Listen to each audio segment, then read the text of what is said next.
Good afternoon. I'm Ellen Levy, Chair of the Great Decisions Committee and a board member of the World Affairs Council of Western Michigan. A warm welcome to you all. We're really glad you're here.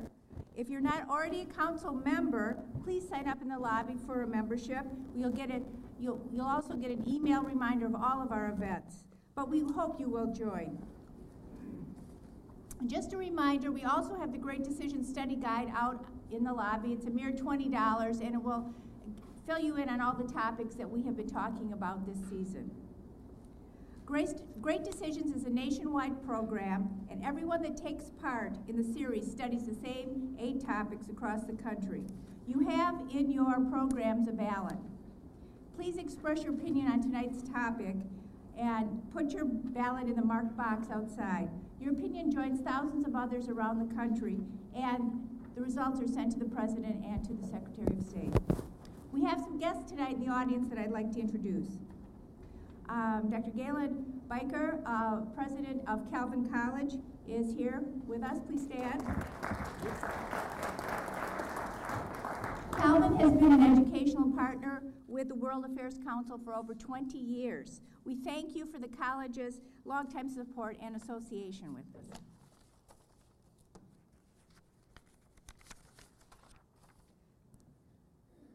So, from one of our longest partnerships comes one of our newest partnerships. Tonight, we have representatives from Montcalm Community College with us. The college president is here. Would you please stand, President Robert Ferrantino? Welcome. Great Decisions is an outstanding program that you will now be able to offer your students. I'd like to thank our media sponsor, Michigan Radio, as well as our evening sponsor tonight, Wells Fargo Advisors. Well, on to the topic at hand. Tom Friedman said something that bears repeating tonight when he was our speaker a year and a half ago. He suggested we immediately raise taxes on gasoline $1 a gallon. For those of you who were there, remember how everybody gasped? Then he said, well, you can give it to us to put into alternative energy sources, or you can give it to the Saudis, because make no mistake, you're going to give it to someone. Our gas prices are now over that additional $1 a gallon. And just last week, Tom said in his column, if we don't have a more serious energy policy, the difference between a good day and a bad day for America from here on will hinge on how the 86-year-old king of Saudi Arabia manages all this change in the Middle East. We imagine we'll have a pretty interesting discussion tonight. Please help me welcome Royola of the American Petroleum Institute. She'll talk on strengthening national security through a sound energy policy. Please help me welcome Royola. Thanks, Ellen. Hello, everyone. Can you hear me fine? No? Okay. I've got all these mics on, and it's hard to believe. How about this? Is this better? You don't need that. I don't need that? Okay. You sure? All right. Good. Well, thank you all for coming out tonight. And now, see? I've got 2 things on me with wires all over the place. Is your lavalier on? Yes, it is. The green light's on. Yep.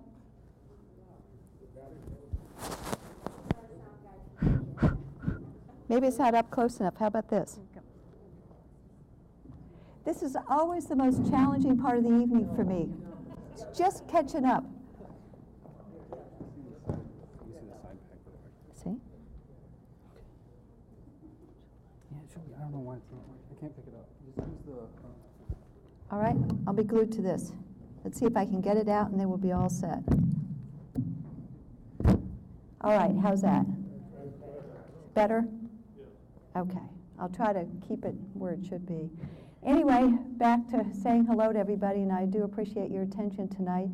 As was mentioned, I work for the American... Not loud enough. No. Still not loud enough? No, it's muffled. It's muffled. Oh. How about this? No. No? Well, I'm going to need some help technically then. How about the... Wait, you know, I can blow on this. It makes a lot of noise. just hold this. Maybe I'll hold the tiny one up and see how that works. All right. It's like a mini mic. Okay, how about this? Can you hear me better? Can you hear me better now? But not as much? Okay. I'll just hold this tiny thing in front of my mouth. Okay. Well, I might get a little started. I don't want to keep you here just staring at me with this microphone. I work for the American Petroleum Institute, and it is a trade association for oil and natural gas companies. And we have about 450 companies or so, which cover all aspects of the business, from producers to the refiners to some of the supporting companies. And we've been in existence since 1919. And Congress had asked the companies actually to get together back then. They had a lot of trouble during World War I moving the fuel with the troops. And pipes didn't fit each other. There was no standardization of operations or of facilities. And so one of the rationales for forming the association was to have that standardization and best practices and have different classes on how to do operations. And we do a lot of this work around the world today. A lot of it in China and, of course, in the United States and throughout the Middle East. And we have offices around the globe to try to ensure that regularity and that we do conform to some of the best practices. As this technology evolves, so does all the operations that we have to comply with. Just one second. Here we go. Just loop it over your ear real quick. Okay. Loop it over my ear. Take this.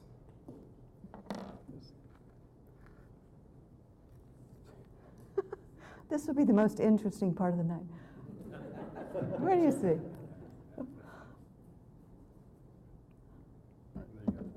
All right. Can you still hear me all right? Oh, good. All right. So we're all set then. And as an industry, we actually employ about 9 million people, one way or another, are associated in the United States with oil and gas operations. We supply about 60% of the energy that America uses, and are significant contributor to generating government revenue. About $100 million dollars a day in revenue goes to the federal and state governments. And so what happens in our industry does matter. And I pulled some statistics for Michigan as well, and you're at about 180,000 jobs are connected one way or the other to operations in the industry, with about 4% or so of the gross state product connected with these operations too. And I brought this along because I like looking, I think it makes an important point when you look at a picture of the world at night and you see the areas that are lit up and the areas that aren't. And the ones that are lit up are the ones that are developed, the ones that have the energy to fuel their economic growth. And I think we often forget that here. When we come home at the end of the day and flip on a switch and voila, there's light there, and we really think about how long and what kind of investment it takes to bring that energy to market. And we need a loaf of bread, we just hop in the car and we go get one, or go get it. And I think it's important to know that energy is tied to economic growth. We don't have economic growth without energy to fuel that economic growth.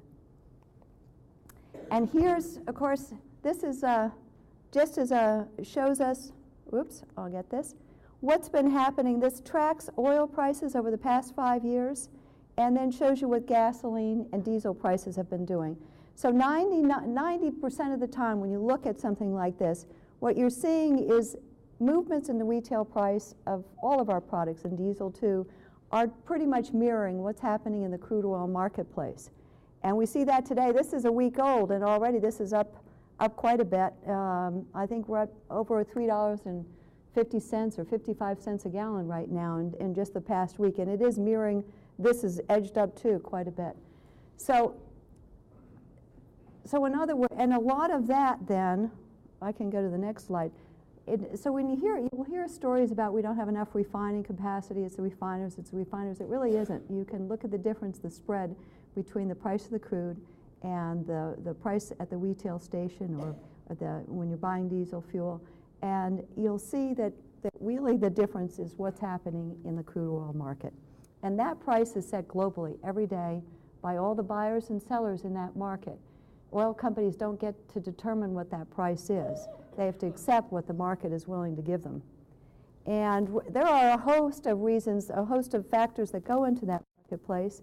Economic growth has certainly been important this year and moving into the 2011, not just in the United States but around the world. We're coming out of the recession. It has put pressure on those prices. The biggest thing we're seeing right now is geopolitical risk in Libya and the Middle East, and it's really driving the higher prices we're seeing. There's a lot of angst in the marketplace, a lot of worry about future supplies and what's going to happen. And there are different estimates out there about how much of a premium we're paying in terms of a risk factor. I've seen $10, $15 a barrel. It's difficult to know. But the world has plenty of supplies right now. There's about 5 million barrels a day of spare capacity. Most of it in the Middle East, however. And Libya and what's going on in Libya has taken off at least 1 million and maybe more. They produce 1.6 million barrels a day, which is less than 2% of the world's supply. We receive a very tiny amount from Libya, but it really matters what the global economy receives. So there has been some difficulty or around that loss in the marketplace. We're looking to, it's a nice crude, it's a sweet crude, and so it's not all crudes are alike. And while Saudi Arabia has stepped up and can offer extra crude into the marketplace, oops, the market is, oh, here we go. The market is really looking for, can you hear me? Is that all right? I think you had it. Okay. See, I told you this would be the best part. Here we go. Clip again if the tape's not sticking here. Oh, good. Okay, well, we'll just bear with us another minute. Sorry. Let's try right there. Try. Okay. Is this okay? Oh, thank goodness. Okay.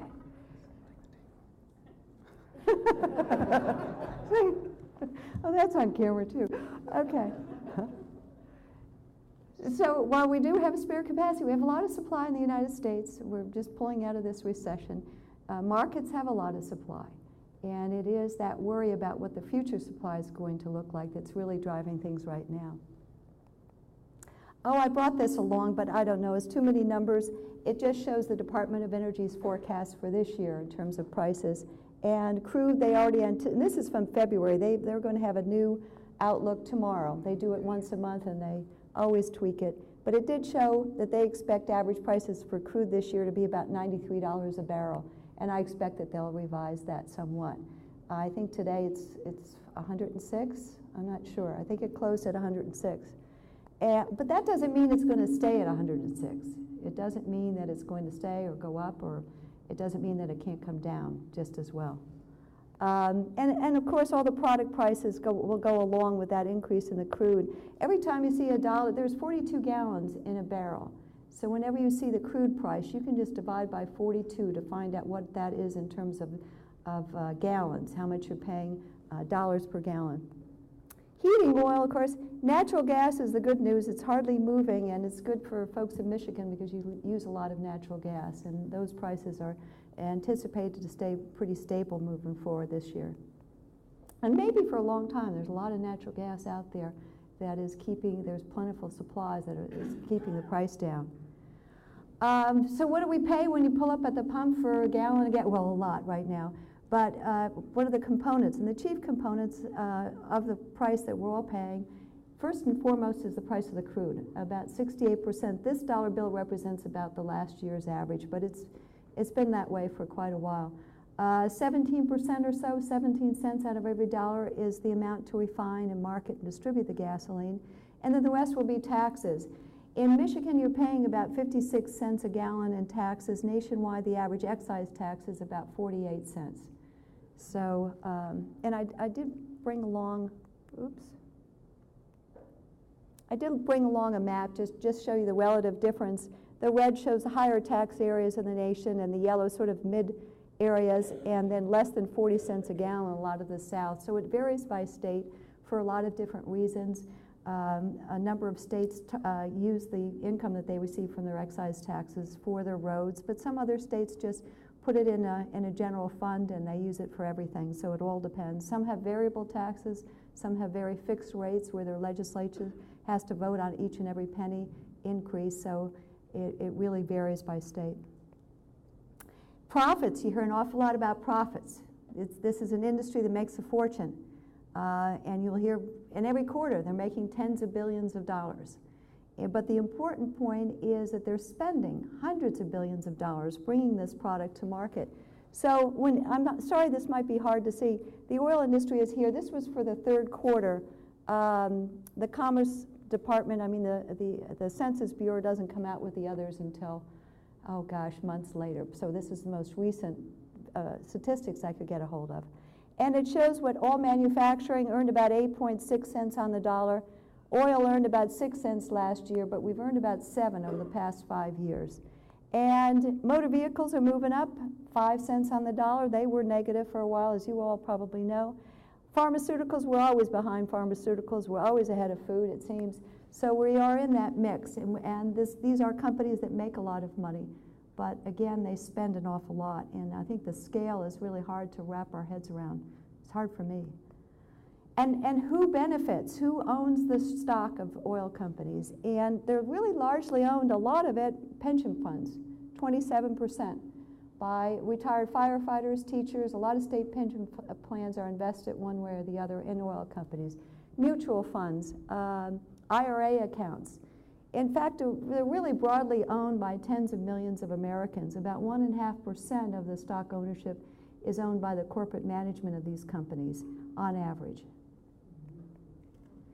And so our key question really is, moving forward, how are we going to fuel our economic growth? How are we going to do this? And it seems to me there's just really three things we have to look to. We have to look to ways that we can consume less. How do we do that? And how can we produce more? And then how do we invest in the technology for the future? And how do we do these three things? So, you know, it's simple to say, it's really hard to do, but one thing that may be surprising when we think of new technologies or renewable fuels, about 1 out of every $5 spent in the United States on wind, solar, geothermal technologies is being invested by oil and natural gas companies. And in terms of overall investment in zero and low carbon emission technologies, about $58 billion has been invested since 2000, which is more than all other industries combined and more than the federal government. So they do look to the future, but our business is oil and gas, and that's where most of the money goes, trying to bring more oil and more natural gas into the marketplace.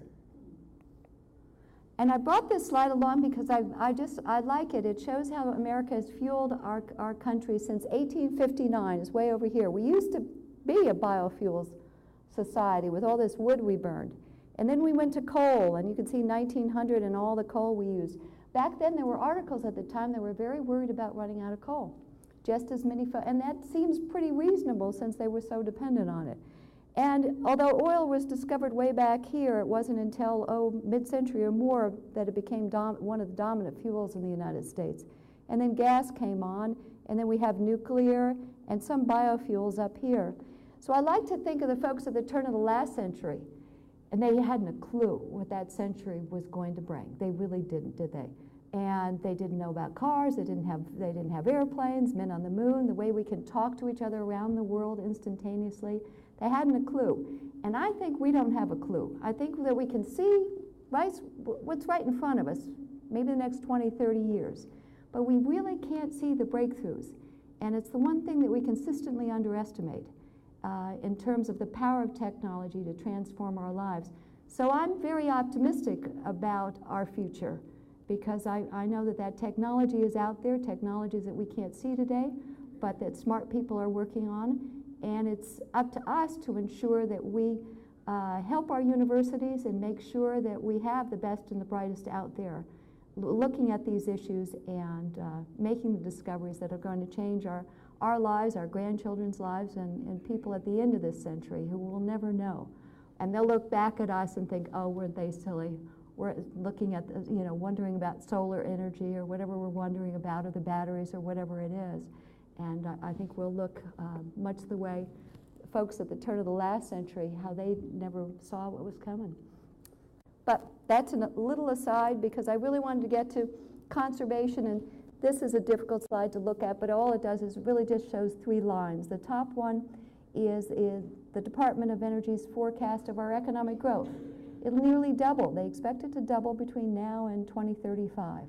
Population to increase by 28% in the United States over the next 25 years.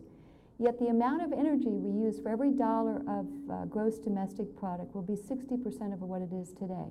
Now, without that, we would double our demand for energy in 25 years or less, or about 25 years. And the most significant source of fuel for our future is going to be the fuel that we're not consuming. And that's built into all of the forecast, in part because of a transition to a more service-oriented economy, but also because of higher prices for fuels, which will encourage a lot of energy efficiency in a lot of different areas, in the residential, commercial, and in the industrial sector. And this is what EIA's Energy Information Administration's forecast looks like. Right now in the middle, over half the energy we use is oil and natural gas. And you can see a slight tapering off here for oil. Natural gas seems smaller to me than it. I expect it to be bigger. I don't know if they'll revise their forecast, but it does seem to me that there's a lot of room for expansion in the natural gas market. Coal, and then nuclear, and we have biomass up here, and a little hydro. They do forecast a rapid ramp up in biofuels. It's just that they're starting from such a low base that it's going to take a long time to make a significant inroads. And there are a lot of natural barriers to them. They will be able to fill an important segment of the market, but not overtake it. And I think in some ways, a lot of folks expect more from biofuels than that we may be able to see, at least in the next 20 years or so. So where do we get our oil from? We produce about 37% of it, and most folks don't know it, but you might hear that Canada gives us most of our imports and most of our domestic supply that we need comes from Canada. We get about 8% of our consumption from the Persian Gulf. And we do have opportunities here to produce more in the United States and also partner with Canada moving forward. And this shows a little bit of that. This just shows some pipelines from Canada to the United States, and that this can make a significant difference in our energy future. Right now we're importing about 2.3 million barrels a day from Canada. They could double that or more in the coming years, and that's going to be a significant source of trade between our countries when they developing these resources, for jobs and for the economic revenue that we can have from this. And it's going to be a very secure supply, not just for us, but for the world to have. And there's a lot of areas still off limits in the United States to development. Our companies would love to explore and develop in these areas, especially in the offshore and the Atlantic Pacific. We have a total of about 116 billion barrels, and these are in non-park federal lands that they'd like to explore and develop. And it could make a big difference in the next 20 years or so, again, in terms of jobs and our balance of payments deficit and what we could bring to the market. I found this interesting. It's the government's estimates, and we're right in the middle here, and this is of our crude oil production and where it comes from and the trend we've been on since 1970. And this is the lower 48, and you can see that steep decline here, a decline in Alaska, a decline in offshore, except you can see in the last few years this uptick, a leveling off. This goes out to 2035. And the biggest increase coming from the offshore area, but also this flattened area is a significant improvement in terms of enhanced oil recovery, bringing more product to the market, being able to develop the oil shale that's up in North Dakota and elsewhere. So we have probably plateaued and will be on an increase in terms of what we can produce. And if we're given access, we can produce even more. Shale, I just wanted to mention that because it's such a big story, especially in the Northeast with hydraulic fracturing.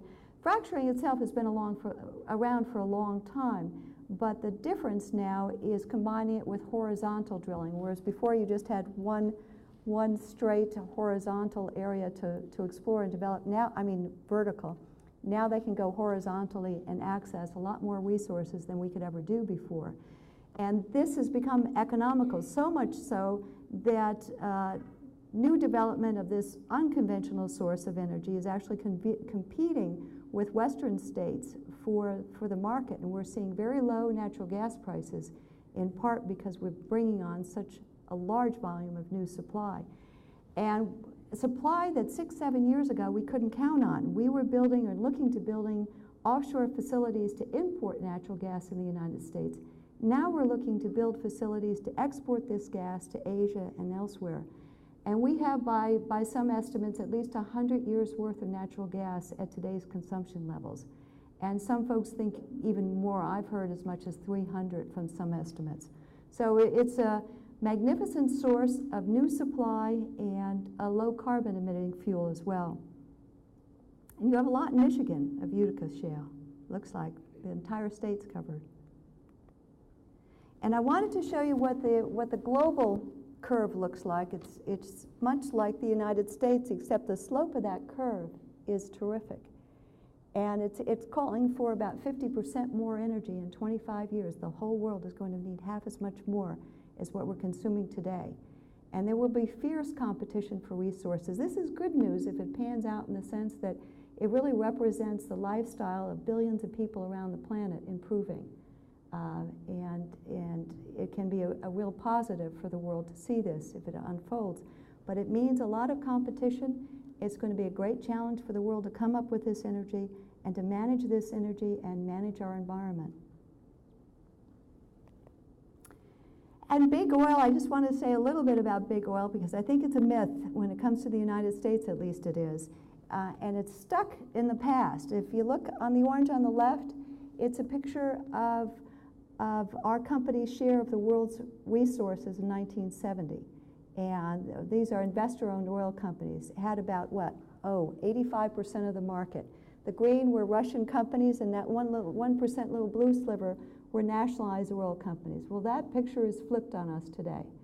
The orange, that 6%, are investor-owned oil companies, including those abroad and in the United States. We have about 6%. We can partner with others around the world for another 10% of the resources. But that's the position of U.S. oil and natural gas companies today. This you can hardly see, but it just shows the reserves in terms of the competition. The orange are investor-owned companies. Here's Exxon, Chevron, Total, BP. There's Lukoil, it's a Russian company. Here's the competition: Saudi Aramco, Iran, Iraq, Kuwait, Petroleum de Venezuela. These are the companies that we compete against on the world stage. And this was a chart that just shows where we are in terms of production outside of North America. The investor-owned companies are in blue, the U.S. ones, 1972 and 2008. We're losing market share. Non-U.S. investor-owned companies are gaining, but so are the international nationalized oil companies. And we are losing ground there. So for us, and I think for our country too, we have to look to developing our domestic resources. And we have to look in partnering with reliable, stable countries around the world. And we could produce a lot more. We could have many more jobs in the market. By one estimate, as many as 500,000 new jobs could be created just by tapping into some of the resources we have and that we could bring to the market. We're very much, naturally, against new taxes on the industry. We think it's very short-sighted. It would mean less investment, less supply, and actually in a very short turnaround time, even less revenue to the government. You would get more for about 6 or 7 years, but then because of the lack of the investment, you would actually generate less revenue into the future. So there were a lot of negative consequences, although government is looking for revenue, and I think oil and natural gas are easy targets, although the majority of Americans do oppose new taxes on the oil industry. But that'll be, I'm sure there'll be some questions and discussions about that. But just for the record, we pay about 48% in terms of our income tax. This is globally in global operations, compared to the S&P industrials who pay about 28% of their income. So we feel as an industry that we are already heavily taxed. And I don't know, this is a little hard to see. I split it in half, and in terms of policy choices. And this was a study that was done for us. We commissioned this study from Wood Mackenzie. It shows on the left how many new jobs you could have by 2025 with expanded access in the United States, how many you would have with expanded taxes on the industry. Well, you'd lose jobs. This shows annual revenue you would have by 2025 in terms of government revenue that would be generated. About $150 billion versus losing $18 billion if you had those additional taxes, because you wouldn't have the operations you would have otherwise had. And just counting up some jobs, and this is just really part of it. This is just a few states for the Marcellus Shale. I think we're going to see a lot more gas operations in the United States moving forward. Canadian oil could bring on about 340,000 new jobs in the United States as the development proceeds. Access of over 500,000 jobs. So that's adding up to 1 million, and it really, some of that, a large part of those jobs really depend on policy that will support the development of domestic resources and will support partnering with Canada. And my last slide is just to focus on the left, our picture today, where we get our energy. About 38% we produce. Canada gives us about 12. We have about 3 in biofuels. This is for liquid fuels. And the rest, the purple, comes from the rest of the world. If we did these things, if we had more access, now the Department of Energy forecasts about the same share in terms of our production moving forward. About 39% will be able to domestically produce without that additional access. If we had it, we could produce about 57% of what we're going to need. We're going to need about 1 million, 1.5 million or so more oil 25 years from now. So it's almost flat. We consume about 19 last year, maybe 20 this year. 26% could come from Canada. If they bump it up to 5.7 million barrels a day, you'd have that. Additional access, we'd be closing in on 3 million barrels a day extra. With more biofuels, you'd get up to 8. That's the Department of Energy's forecast of where biofuels will be in our fuel mix by 2025. So we'd have 9% to get out there in the world's market, and the world would be a lot better off because it would have additional supplies from very stable places, non-OPEC places. And that would be a plus for all of us, especially now as we're all reeling from that instability in the market. And that's all. We're looking for elected and appointed officials who really understand the challenges we face as an industry and who are supportive of U.S. companies and supportive of looking at developing our domestic resources, doing everything we can to conserve energy, to stimulate new technologies and look to stimulating without heavy subsidies and without picking winners and losers, but making sure we're out there, we're looking, we have the best and the brightest looking at these new ideas and moving us forward. And no new taxes, of course, and recognize that we operate in a global economy, and keep that in the back of your minds when you're thinking about taxing this industry further. And there are proposals out there, for example, today, that would take away the ability of our companies to deduct the taxes that we pay for in governments. Well, that would pretty much do us in. If we would not be able to be competitive with our international competitors around the world. That's one of the proposals. It's called a subsidy. There's another proposal to take away the manufacturer's deduction that every manufacturing company in America gets. That's called a subsidy, but they're singling out taking it away from oil. So there are a lot of things that you'll hear are subsidies, and we can go through a long laundry list of them, but they have been part of our operations sometimes since the turn of the last century, and they've worked very well in terms of bringing oil to the market that we need and we use. So I've made my case, and I'm really looking forward to your questions most of all. So thank you for your attention.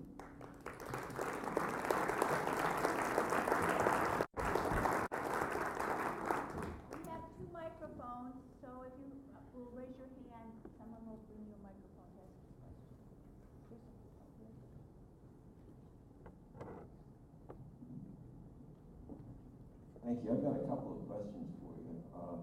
It is my understanding that the gasoline taxes here in Michigan were about 40 cents, about 20 from Michigan and about 20 from the federal government. I don't. You're right. Yes, you subtract 18.4 cents from that 56, I think, 0.1 cent, and you'll get the state taxes. Oh, the state is about 20, and the federal government is about 20. Well, I'm not that good at math. I'd have to subtract 18.4 cents from the 56 cents, and that would be what your state tax is in Michigan. Yeah, the gasoline, the tax on gasoline is higher than 20 cents. Is about 20 cents. No, it's higher. Okay, well, you and I have different basis for that. Well, I can give you my source. Okay, that's what I was wondering. Sure. How you got to 40 cents for Michigan. what I read is, from the state, is about 20 cents.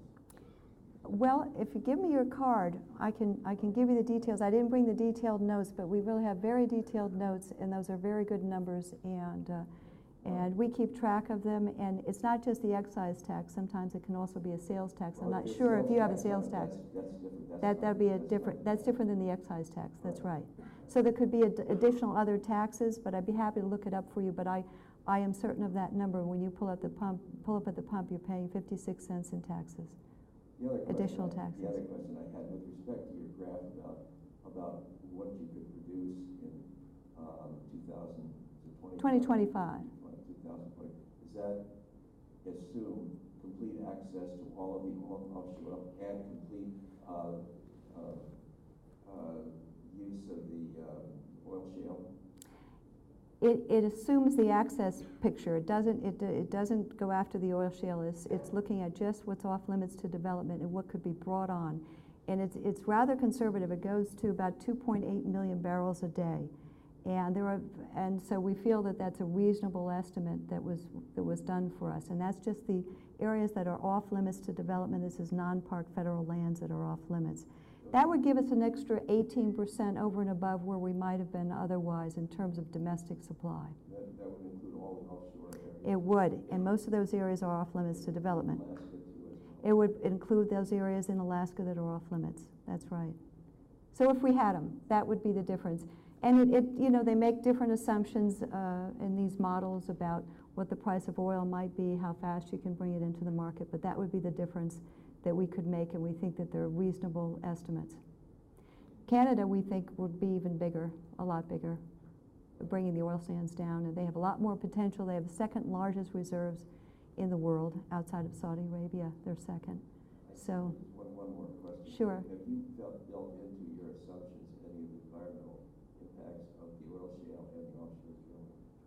Not in the estimates in terms of how much production you can bring to the market, but it would be, I suppose, priced into some of the assumptions about what the price might be and if there's a tax on it and all of that. But they're just looking at what the production is. If you're talking about the oil sands development, right now in the United States, we use a lot of the similar kinds of crude are produced in California, for example, and we use a lot of crude from Venezuela and Saudi Arabia and Mexico that have the similar characteristics with the crude from Canada right now that's being moved through pipelines, and we've used them for a number of decades, really. Decades.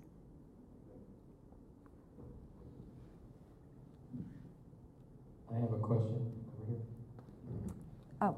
I wanted to understand a little bit more, if I could, the Marcellus shale that you talked about. Sure. Whether that's, you mentioned Michigan as a potential source and also Canada, and there was a connection to technology in there. Could you just explain that a little bit more? Sure. What's happened with hydraulic fracturing is that we've done it for about 60 years or more, where you use a lot of water, about 95% water under high pressure with sand, about 9.5% sand, with chemicals deep into the earth. And they not only go down, but they go out horizontally now. And the combination of the high pressure and the sand and the chemicals there the sand actually keeps it open enough so that you can release a lot of natural gas that couldn't be released before. And they go deep within the earth, usually 5,000 to 8,000 feet or so. The water table is at 1,000 feet. And with hydraulics, there have been a number of studies, and the Environmental Protection Agency has another scoping study out there now where they're going to look at start to finish the hydraulic fracturing process and whether or not the process itself can seep from those 5, 6, 7, 8,000 feet below the surface of the earth up into the water table. That's never been documented that it can. But you can have a bad cement job where you're going through the water table. There can be accidents with the flowback water. Once they put this water in under high pressure, a lot of it comes right back out again, and they have to process that water, or they have to treat it because it's very salty. It comes back up with chemicals from deep within the earth as well as the ones that you put in it. They're heavily diluted, but they're still there and they come back up. So that process has to be managed. It has been managed in this country for decades now by states.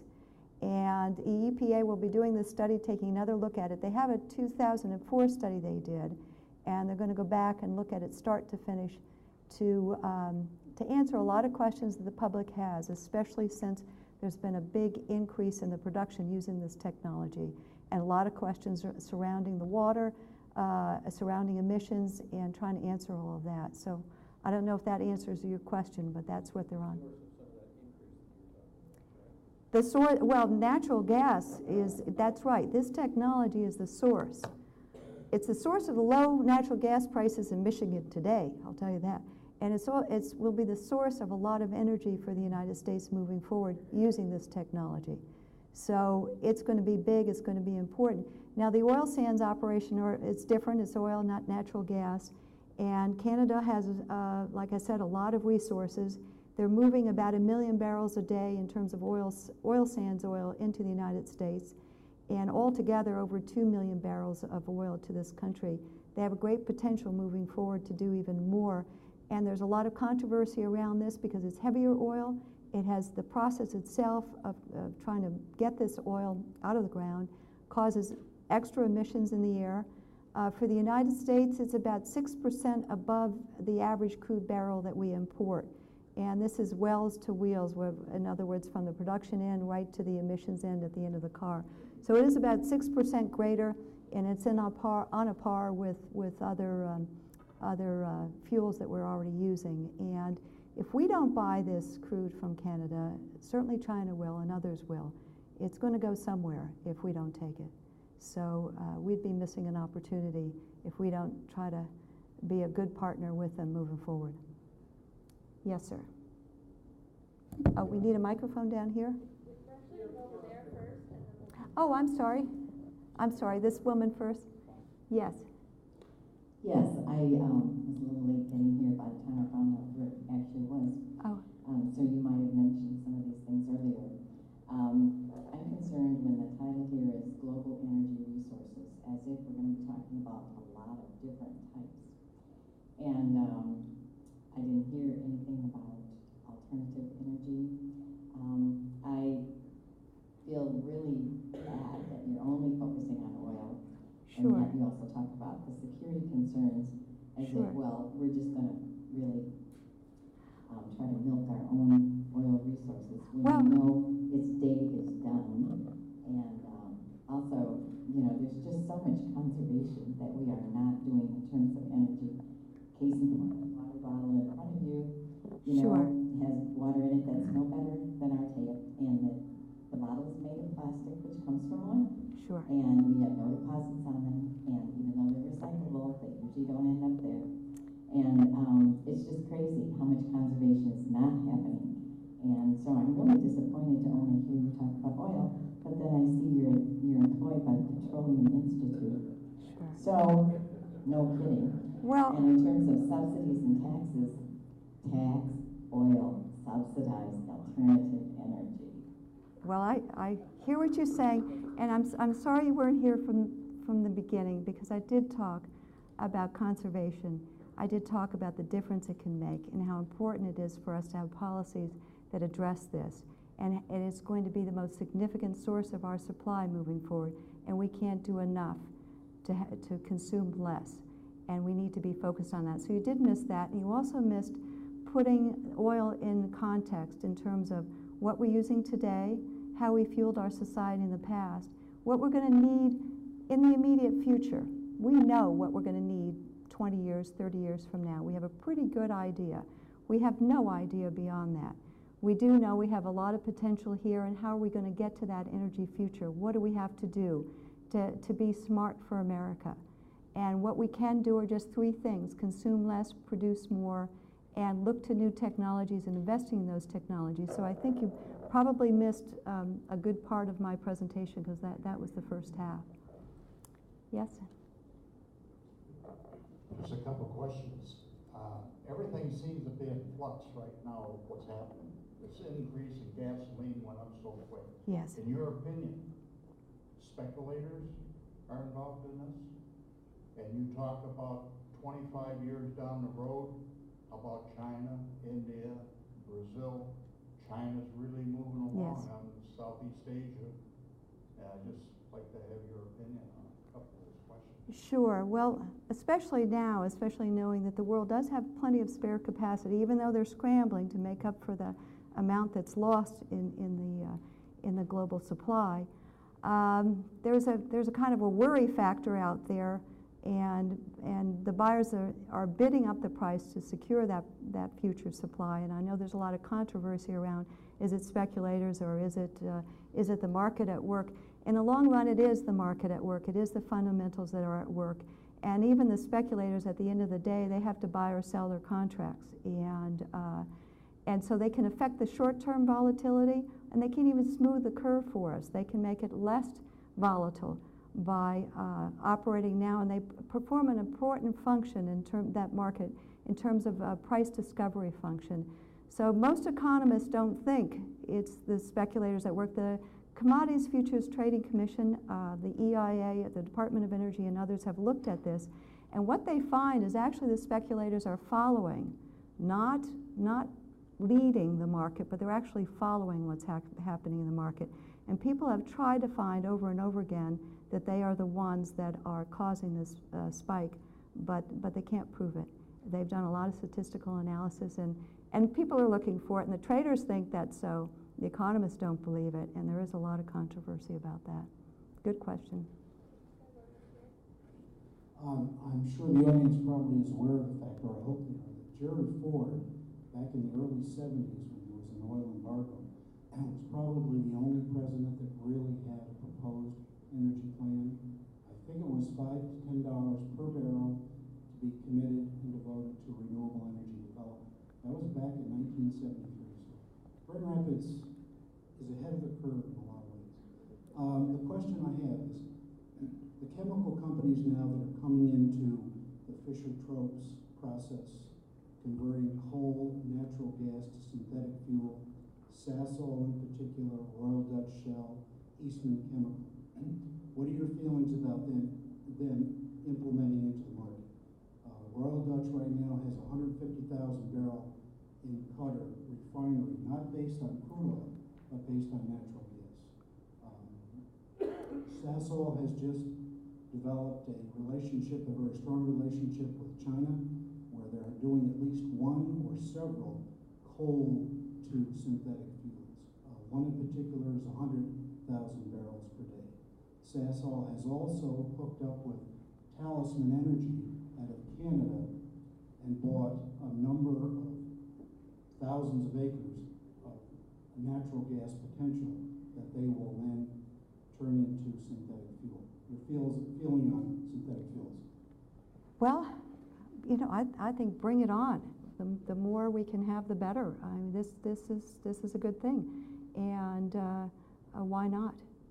I don't have any particular opinion on it. I just think the more energy we can bring to the market, the better. And new technologies and being able to make those changes is fine, is good.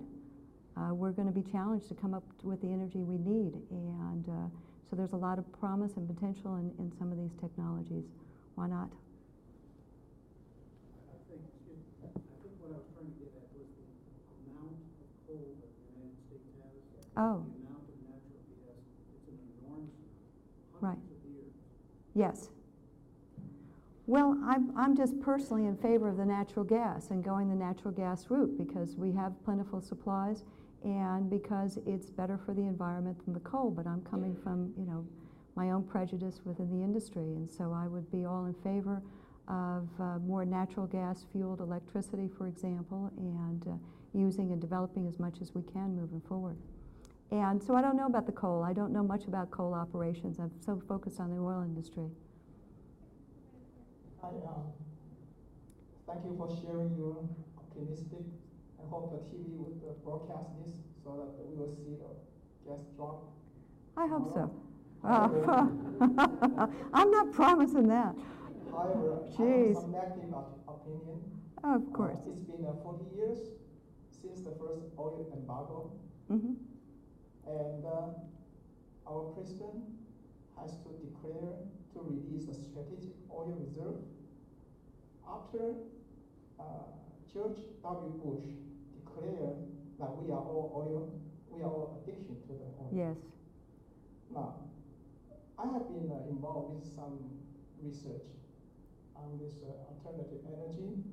Each time, somehow, we have bad feeling that oil companies seem to be behind slowing down this kind of. Not at all. I don't believe it for a minute. You look at some of these companies and they've been investing in, I don't believe that for a second. These companies are very serious about looking into the future, and they love doing these little, they're looking at all sorts of portfolio of renewable fuels. Exxon is big in a lot of different areas in terms of their research out there, and they're very serious about it. But their primary focus absolutely is oil and natural gas, but they do look to the future. They have not stopped any of this investment at all. I think that they're leaders in this investment. You look at solar, that's an oil company, it happens to be BP, putting a lot of money in solar. You look at ExxonMobil, they're looking at vehicle batteries, they're looking at next generation. They don't believe so much in ethanol as looking at some, not even cellulosic, they're looking at other sources of biofuels using seaweed and other sources, and hopeful about that technology. So they are out there in a big way. In terms of releasing the Strategic Petroleum Reserve, and we'll have to keep an eye on this moving forward and see how this all plays out politically in the Middle East, but the world has plenty of supplies. We have in our reserve about 727 million barrels. That's about a 77 days worth of our net imports. That reserve was not designed to manipulate the world's price. I don't think it could. I don't think we could release enough per day to really have an impact on the price we're paying. Now, if we had a real supply shortfall, then it could have a real impact on us, but we don't. We have to save this for a real emergency. And if we were to release our oil, it means it would take pressure off of Saudi Arabia, for example, to step up and produce the oil that is now off the world's market. We wouldn't be better off, and we'd be without that oil if we needed it in an emergency. So it's not a good idea. If this situation should get worse, and the International Energy Agency also has its own supply in Europe.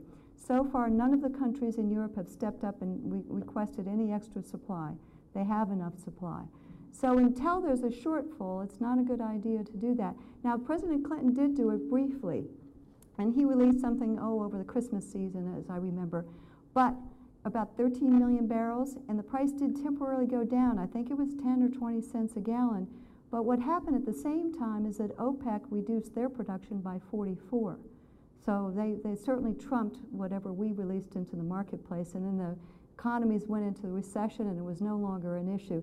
It was never designed to affect the price of the world's crude oil market, and I don't think it would work. I think we'd release it, you wouldn't see the market budge, and we'd be stuck without the supply.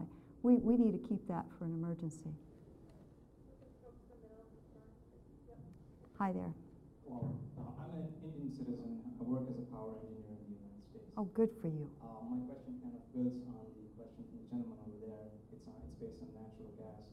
If I go back home to India, I can see there's a glut of vehicles which run on natural gas, compressed natural gas, CNG.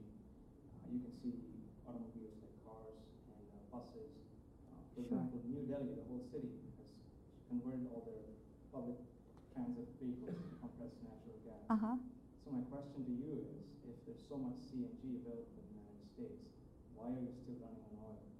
Well, why don't you have vehicles converted to CNG? Well, we do see a lot of buses. I see a lot in Washington, D.C., and a lot of cities around the United States are using compressed natural gas to fuel their vehicles. But we don't, and T. Boone Pickens, I don't know if you've heard a lot of his promotion of using more natural gas. Part of it is just the infrastructure, having that infrastructure in place. The other part is they're looking at the trucking fleet, for example.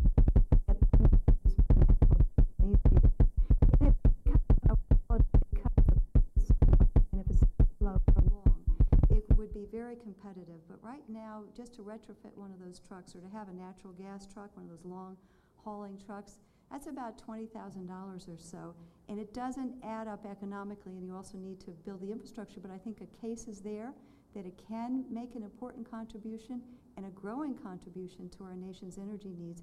And it could fill part of that expectation. Maybe that'll be different in the future. Maybe more natural gas fueled vehicles will be out there than what EIA thinks or anybody else thinks right now. I think it's a hopeful case. A lot of consumers are a little afraid of natural gas fueled vehicles, and they don't like the fact that it takes up a lot of space in their trunks. So there is sort of this fear factor out there too, but I think more than anything it's the market. We can buy hybrid vehicles for a competitive price. We can buy fuel efficient vehicles, and certainly not the industry is stopping this, because we are oil and gas, and happy to see either or both in the marketplace.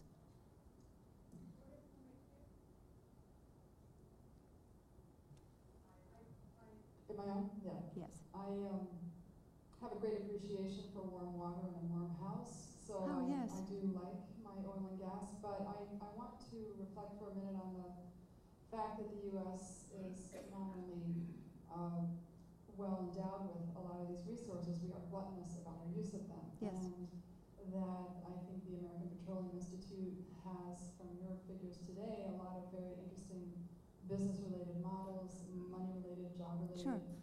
All that stuff is important, and I get that. But as a more global viewpoint, I'm wondering if you could speak to the American Petroleum Institute's true, honest, real-life dedication to conservation when we have a gluttonous society on our hands that is using way more than we need to, and how we can together move toward fewer of the plastic bottles that everyone carries around, fewer need to go and interrupt the porcupine herd up in the area, I forget what it is, up in the Anwar, which is up for possibly being developed, not fracking the polar bears out of their dens because of the,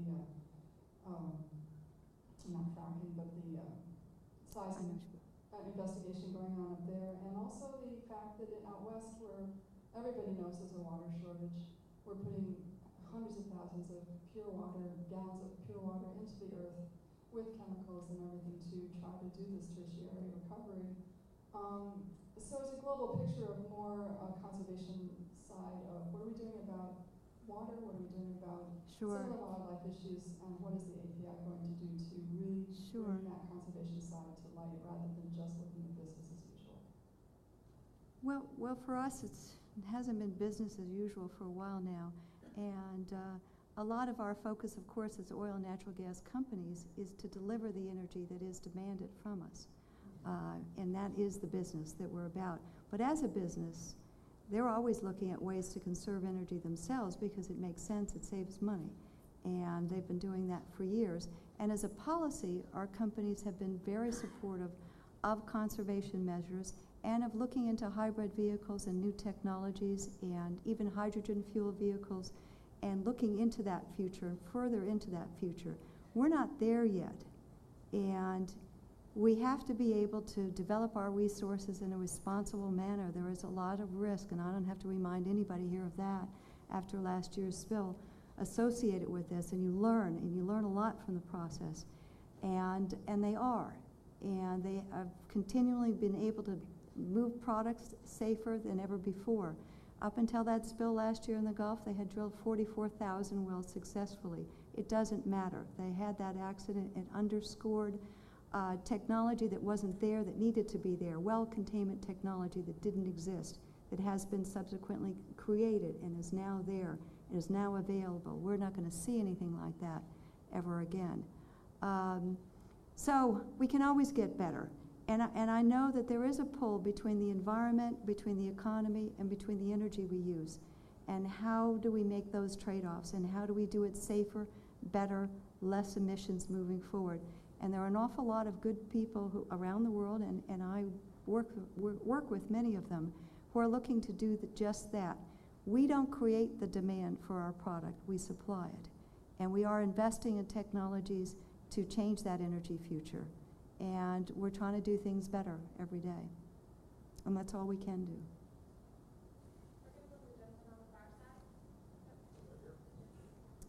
In regards to the world oil market, what's the history on that? Like when when did that get established and by who? How does that all work, you know? I don't know if it's any one person. Yeah, we could blame it on him. It's, you know, it developed naturally, just as all of our commodities now are traded globally. We are affected by everyone's demand for commodities, for corn, for any of those commodities, and we are tied in this global market as trade has advanced and as technologies have advanced, and we're all part of that marketplace. The U.S. is the biggest spender, but we're all tied into it. I know I haven't answered your question, but that's as good as I can come up with right now. My understanding is that the natural gas are a number of regional markets currently, and yes. Working towards possibly working towards a global market. Yes. I was just wondering if there was some, you know, transportation, really, for the natural gas, it's really very limited by limited transportation potential. You have to liquefy the natural gas to be able to move it by tanker, and that has inhibited the worldwide trade of natural gas. I think that'll change moving forward as there'll be more demand out there. We'll be able, and there will be more of an international market, but you're not going to have a cartel the way we see the cartel of the oil, of the OPEC nations. Folks don't expect that to develop, if at all, moving forward, because of the supplies that we have and the diversified sources of supply around the world. Okay. Hello. I'm wondering, what do the petroleum and natural gas companies, or just these energy companies in general, a lot of times it seems you have to invest in regions of the world with questionable governmental systems, yes. primarily Saudi Arabia. Yes. And it seems that a lot of times the workers that actually go there are actually American citizens, and we have to have highly trained individuals, and a lot of times that causes the any benefits the state or the region might see to be highly concentrated, and a lot of times not distributed to the people. Example, Sudan, they're making a lot of oil there, but it's only, you know, the hierarchy that's getting the money, or Saudi Arabia, where they still have a royal family. Not that the petroleum companies can, you know, well, we might have overthrown the shop for that, but not that we can do that so often to reestablish governments, but what can these companies do to try to improve the conditions on the ground in the countries they operate in, and what are they doing? Well, what they bring to the table is the technology and the personnel operating in these countries that really don't have either the skill sets or that technology. What they can do is just be good operators. They're kind of limited in terms of impacting foreign governments, and one of the reasons our companies are anxious to look to the United States, to look to Canada, look to this hemisphere is because either politically or even geographically, it is very difficult and dangerous regions of the world that we operate in. A lot of the operations in Libya have been shut in mostly because the foreign technical people have left. They've taken out all their personnel, or a big portion of the personnel, out of fear for that. So I think we're limited. Now, other companies that come in, like Sinopec, for example, the Chinese nationalized company, when they come in, the sky's the limit. They can build a school, they can do whatever, you know, they can promise anything, and they usually get the contract for doing that. And they are getting more and more of a market share out there, as some of that, one of the graphics I showed you. I think we're limited in terms of what we can do. We can try to be as best neighbors we can in our operations there, but we're relatively limited in how we can impact certainly these foreign governments. And we have to comply with our own nation's rules and regulations too. So that does inhibit some of our operations, and it certainly challenges them. Yes, sir. There are 1,300,000,000 people in China, and there's 1,100,000,000 in India, and there's 300 million of us. There's 8 times as many of those people. If even a third of those people get to the point where they can drive a car, that's more cars than there are in the United States. You saw the slope of that curve. More cars are being sold in China right now. General Motors selling more cars in China than they are in the United States. Right.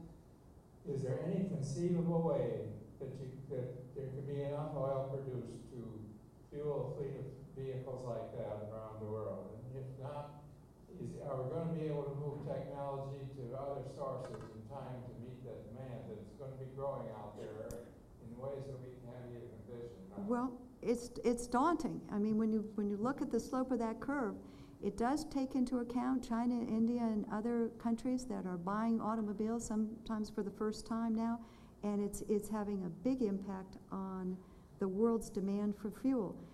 We're only looking 20, 30 years out there, but it's certainly going to put a lot of pressure on the price for all of our fuels because we are in a global market. It's going to force new technologies onto the marketplace. It's going to force more fuel-efficient vehicles, smaller vehicles,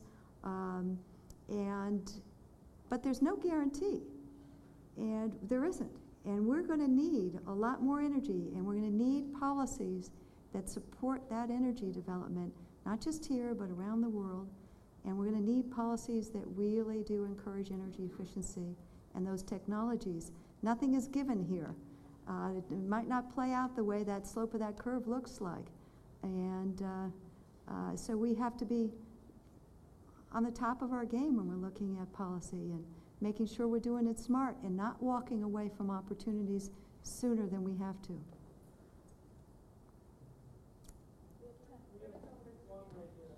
Okay?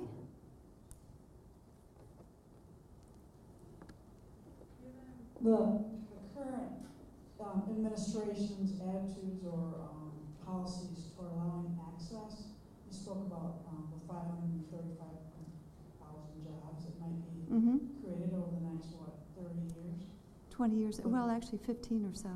Okay, given the current administration's attitude about allowing access to that, can you comment on the impact it will have on our national security? Well, you would have, minimum, you'd have 2.8 or 3 million barrels less in the market, in the global market, and in the United States, and the jobs and revenue associated with that than otherwise. It will mean we will be more dependent on less secure supplies moving forward, and that's just the access piece. If you combine the Canadian piece, you get an even bigger share. So it's a lost opportunity because we're going to need that fuel. So if we don't produce it here, we will be importing it. And we would be walking away from opportunities that we really can hardly afford to do. And there would be less secure for the whole world because you would have less supplies from a secure area of the world than the world might otherwise have. So we just can't afford to view our resources that way. We have to develop them smart, we have to look to the future, we have to do a lot of things, but we can't walk away from opportunities either.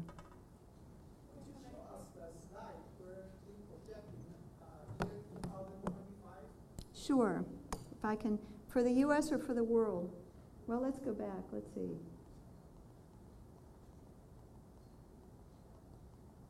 That's the world. And it shows by fuel type too, and it shows the slope is what's really so astonishing. If we look from 1980 to 2007, you can see sort of nice, sort of moving along at a sort of a nice shallow pace, and then there's this really rapid takeoff. And again, the composition is much the same as what we're looking at in the United States. The slope of our curve is much more modest because we are building in a lot of energy efficiency in what we're looking for in our future, and a more service-oriented society too. So, but still, it's just a daunting challenge to be able to come up with this kind of energy this fast. And without it, you just don't have the economic development. So it's going to be a trade-off between how fast we can get this to the market, what we can do, and how fast economic development is going to proceed, because you can't have one without the other. And they do impact each other greatly. Okay, we have time for 2 more questions. One over here. I think there was one over here. Oh, I'm sorry, I'm looking over there. It seems to me that we've been talking about energy for 30 years. I know. And we haven't got the political will in this country to really handle the situation. And talking about gas prices and taxes, which you said, it seems like to me that the only way the American public will conserve or be energy efficient is if you get the price up high enough that they will not use it. If you keep it cheap, they're going to buy big cars, they're going to buy gas guzzling cars, if they, Yep. if they get it high enough, they'll think about being more energy efficient. So my idea, my question to you is, you said you're not too happy about taxes. Mm-hmm. I think that with our need for roads and bridges and for infrastructure, that we need to increase taxes, make the price of gasoline and energy high enough so that people will make an effort to use it more efficiently. Well, you're certainly not alone in that view, as you can tell from the audience. You're right, and once the price gets high enough, we do see a big change in behavior. We saw that when we reached $4 a gallon. That seemed to be the breaking point a couple of years ago. When consumer demand shifted at $4, our behavior shifted. We took more mass transit. Folks started buying more fuel-efficient vehicles. And there have been a number of people making a case for higher excise taxes on our oil products. For an industry, we're pretty. We don't have a policy in terms of how much you tax consumers for the fuel.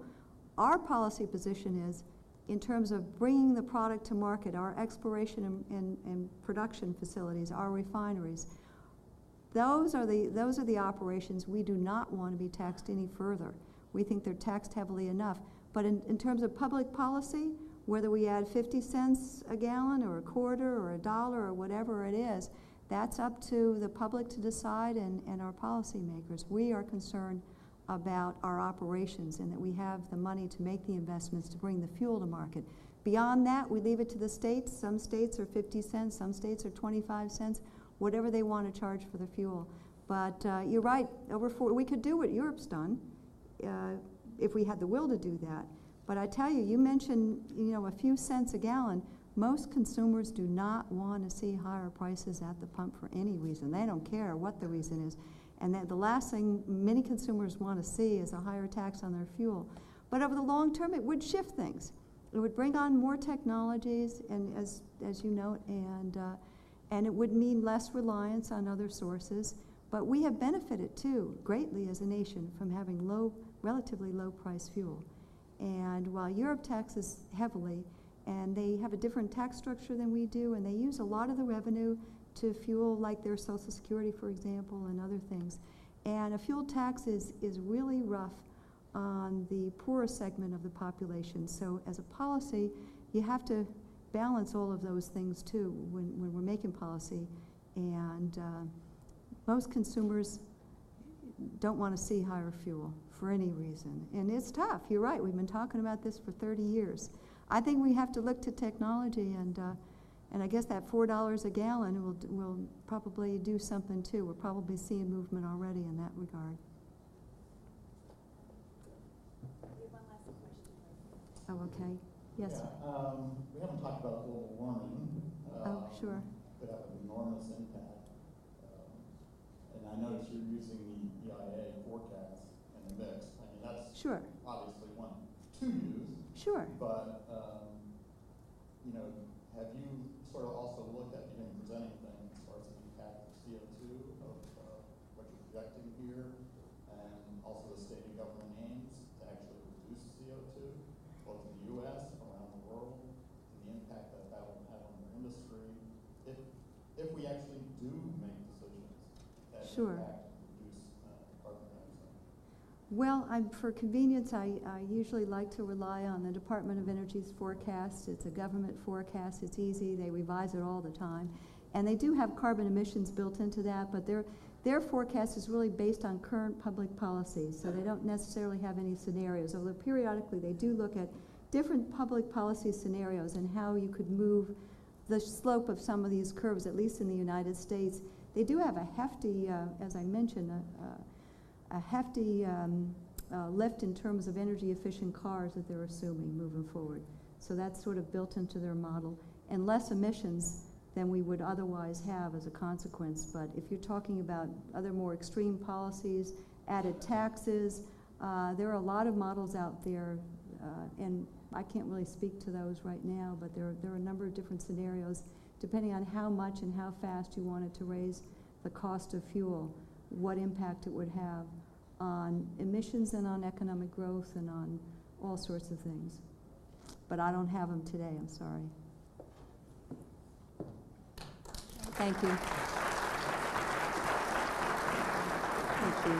Thank you very much. Thank you very much. Is this on?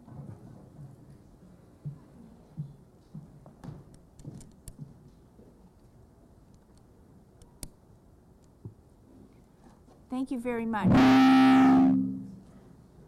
I'm loud enough. We have a little gift for you. It's too big to fail. Some of you are at the annual dinner with Andrew Rossberg. Oh, great. Thank you so